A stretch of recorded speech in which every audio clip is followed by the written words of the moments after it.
A protester who threw eggs at King Charles III would have been highly unlikely to do the same to Queen Elizabeth II, anti-monarchy campaign group Republic told Newsweek.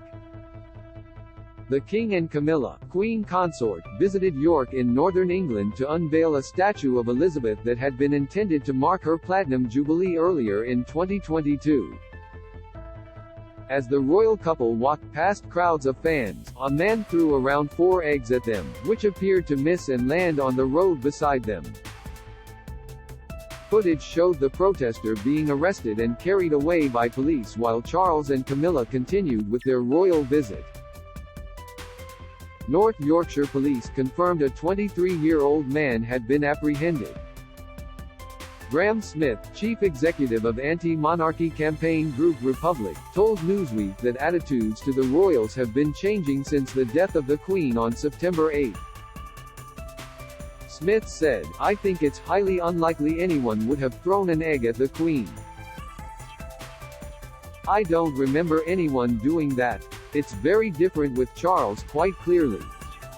We've had him and William getting booed, and we've had various protests at the accession.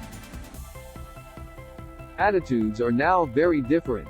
Colonialism has also become an issue and, more, they are seen as being attached to that legacy." Prince William was booed twice in 2022, including by Liverpool football fans during the FA Cup final in London in May and also at a pub in Sheffield, Yorkshire, on July 31. Charles was also booed on a visit to Wales on September, just 16 days after the Queen's death. The Queen has been egged before, but it happened in New Zealand rather than Britain, in February 1986, while she was riding in a car with Prince Philip through crowds in Auckland.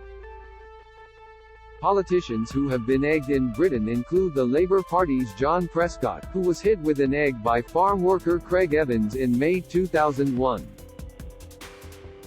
The police took no further action, though Evans did experience some street justice after then Deputy Prime Minister Prescott punched him in the face. UK politician Nigel Farage was hit with an egg in Nottingham, England, in 2014 by protester Frederick Glenister, who was given a 12-month conditional discharge and ordered to pay £200 costs. Smith said the protester in York who threw the eggs at Charles should face no greater punishment than he would have done had he egged a politician. He said, "I think arresting and prosecuting someone might be overdoing it.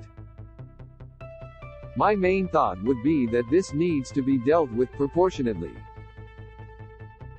There should be no additional action taken just because this is the king and not a prime minister. If this was done to a politician, I'd imagine there wouldn't be an awful lot of repercussion. If that's the case, then the same should be with him," added Smith. Charles continued with his engagements in York and went on to unveil the statue of his late mother as planned. In a speech, the new king said, "When this statue was first planned 5 years ago, during a reign of unprecedented duration and achievement, it was intended as a celebration of the late Queen's Platinum Jubilee. Now, as we have witnessed, with great sadness, the passing of that reign, it is unveiled in her memory, as a tribute to a life of extraordinary service and devotion." Charles added, "The creation of this statue is also, if I may say so, a tribute to the support, affection and prayers that the community of this cathedral, and of this great city, always gave the late Queen, and all for which she stood in the life of the nation and the Commonwealth." A North Yorkshire police press release said, "A well-rehearsed security operation was in place to ensure the safety of the King and Queen Consort." A 23-year-old man was arrested on a suspicion of a public order offence, following an incident on Micklegate in York. He currently remains in police custody.